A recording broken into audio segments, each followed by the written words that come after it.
ना खेपालाए पिया कि ना खेपालाए पिया यगिया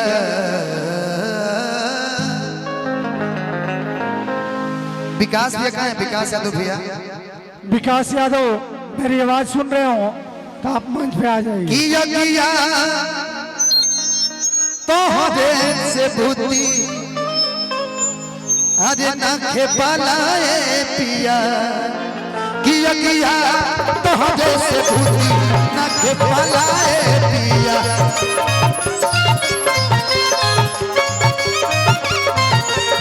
किया तो हरे से भूती ना खेपालाए पिया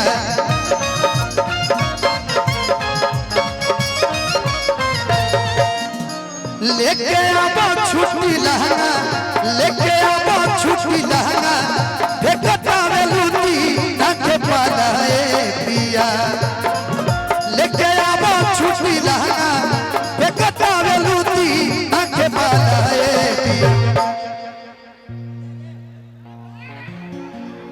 इनकरे कहना। अच्छा लाइट को वाइट ही रखिएगा प्लीज, वाइट कर दीजिए ठीक है ना। और लाइनिंग चलाइए मत, लाइनिंग को ऊपर रखिए भैया, लाइनिंग जो चल रहा है ऊपर रखिए। किया तो हरे से भूती कि ना खेपालाए पिया किया तो हरे से भूती ना खेपालाए पिया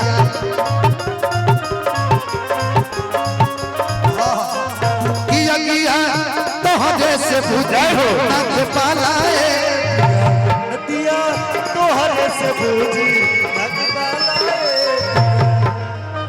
तो हरे से यगिया तो हरे से पिया तो हरे से अच्छा आवश्यक सूचना है हमारे कैमरा वाले